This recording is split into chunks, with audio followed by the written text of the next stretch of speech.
The last text said, "Don't worry." The first time anyone noticed something was wrong, it wasn't because someone screamed. It was because a tow truck operator found a car that didn't make sense. A silver sedan sat half off the shoulder near a long stretch of highway where the trees leaned in close and the radio signal came and went. The hazard lights were blinking, steady and patient, like the car had been waiting for help. The hood was up. A reflective warning triangle stood behind it, perfectly placed. But there were no footprints in the soft gravel by the ditch, and no signs of anyone walking toward the nearest town. The driver's phone was still on the seat, its screen cracked, its last call unanswered. The tow truck operator told the state police, expecting the usual. Someone got a ride and forgot their phone. Maybe a couple arguing, maybe a drunk. But when they checked the owner, the story changed. Melanie Rowe, 27, graduate student. No history of disappearing, no mental health flags, no reason to vanish. Her last text to her sister was simple. "Flat tire, don't worry, a guy stopped. He's helping." That was the only clue they had for the first week. A guy, a random passerby, a stranger with kindness. The kind of thing that happens 1,000 times a day. Except Melanie didn't come home. 2 months later, it happened again. Different road, same feeling. A delivery driver, late 20s, stopped at a roadside pullout to check a noise in his engine. A highway camera caught his van slowing, pulling over, and then nothing else that made sense. No one saw him walking away. No one saw anyone else arrive. His wallet was found inside the van. So was his lunch. So were his keys, sitting in the ignition like he planned to come right back. The police called it a coincidence. 2 missing adults could still be random. People left all the time. People ran. People relapsed. People did things that made no sense. But the third case made coincidence harder to sell. A middle-aged teacher disappeared after her car broke down just outside the county line. She'd called roadside assistance, and the call log showed it connected for exactly 16 seconds before dropping. The assistance company tried to call back. No answer. Her car was found parked neatly, pulled well off the road, with the hood down again and the hazard lights off, as if someone had finished helping. Detective Maya Arden wasn't supposed to be on missing persons. She was young, sharp, and had built her reputation on financial fraud. Cases with paper trails and clean endings. Missing persons were messy. Everyone gave emotional interviews. Nobody remembered useful details. The timelines always dissolved into guesses and grief. But Maya had a habit. She didn't listen for drama. She listened for repetition. And when she opened the 3 files, she saw a strange overlap that nobody else cared about. Each missing person had stopped on a road where help was rare and visibility was low. And each case included one detail that didn't belong in random disappearances. Someone had taken the time to make the scene look orderly, not staged, not cinematic, just tidied. That was the detail that bothered her, because panic never tidies. Maya started with something small. She requested all 911 call metadata and cell tower pings within a 5-mile radius of each incident site, not only for the victims, but for the surrounding area. In the first case, Melanie's last signal was normal. She called her sister, then her phone went dark. In the second case, the delivery driver's phone went dark almost immediately. But in the third case, the teacher's phone didn't go dark right away. It moved, not far, just enough to look like someone walking with it. Then it stopped for 10 minutes. Then it moved again, this time fast. Fast enough to suggest a vehicle. Maya stared at that chart for a long time. Then she asked a question nobody had asked. If a person gets taken, why take their phone at all? The answer was simple. Because if you leave the phone, it keeps yelling the truth. It pings, it updates, it stays alive. If you take it, you control when it dies.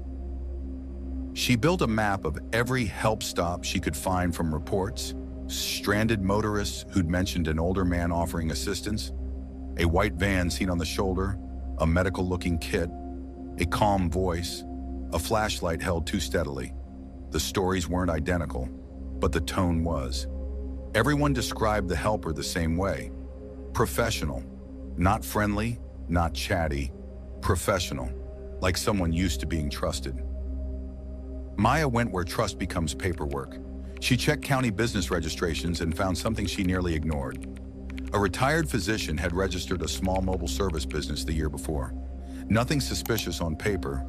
Wellness checks, first aid support, remote assistance.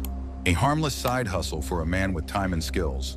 The name was Dr. Harold Voss, 71, retired anesthesiologist. A respected career, awards, publications, a clean record.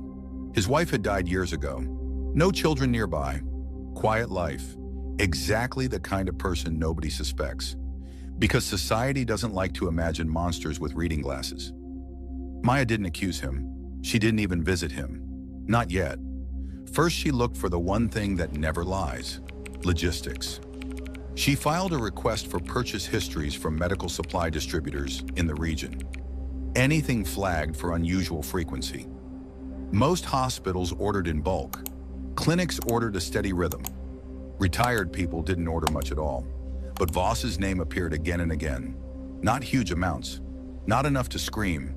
Just steady. Sterile IV tubing. Sedation-related syringes. Monitoring electrodes. Disposable restraints, listed as immobilization straps used for transport. Always small orders, always paid promptly, and always delivered to a property outside town that wasn't listed as a clinic. Maya drove by the property once at dusk. From the road, it looked like a normal ranch house, but behind it, half hidden by trees, was a large metal outbuilding with a reinforced door and a ventilation unit humming quietly. The kind of ventilation you don't install for storage, the kind you install to control air. The warrant took time. The county attorney wanted certainty. Maya got it from a mistake. 2 weeks later, a hiker found something in a roadside ditch near one of the disappearance sites. A small sealed pouch containing a used electrode pad and a strip of medical tape. Not illegal, not proof. But the tape had a partial fingerprint in the adhesive. Old skin oils preserved in the glue. Forensics ran it. It matched Harold Voss. Now the tidy scenes weren't just tidy, they were medical. When the search team entered Voss's outbuilding, the air changed immediately. It didn't smell like blood. It didn't smell like rot. It smelled like disinfectant, like effort. Inside, there was a clean metal table bolted to the floor, a rolling cart with labeled drawers, a wall-mounted monitor that looked like it belonged in a hospital, not in a rural shed, and on a shelf, a notebook, not a diary, a log, dates, times, vitals, dosages, reactions, side effects, and next to several entries, a single letter written in careful handwriting. T. Maya stared at it until she understood what it meant. Trial, not victims. Trials. They found a hidden drain system leading to a sealed barrel unit and paperwork for hazard disposal under a company name that didn't exist. They found a set of keys tagged with nothing but numbers. And finally, in a locked cabinet, they found EIDs, not trophies displayed like a psychopath in a movie, stored like files. Because Voss didn't think of himself as evil. He thought of himself as methodical, necessary, scientific. They arrested him quietly, no chase, no gun, just a knock at his front door and a polite request to come outside. Voss complied. He looked surprised only once, when he saw Maya, not because she was a threat, because she was young, and he had believed only older, tired detectives would ever look at him. In the interrogation room, he tried calm first. He tried confidence. He tried the voice doctors use when they want you to stop panicking. "You're misreading medical equipment," he said. "It's not what you think." Maya didn't argue.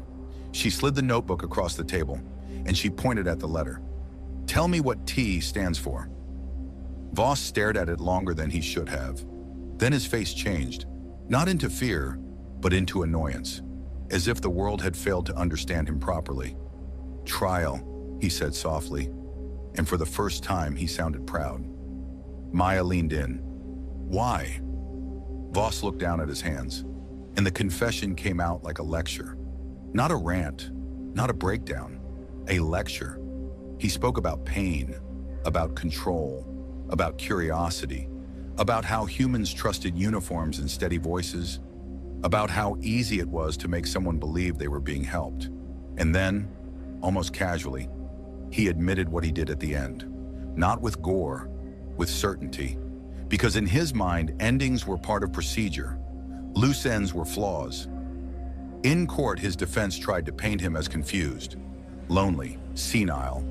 But the evidence didn't allow confusion.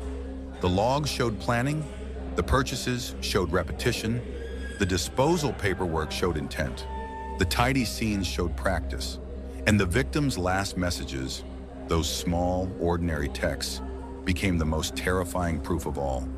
He's helping, because that was the trap, not the road, not the tire, the trust.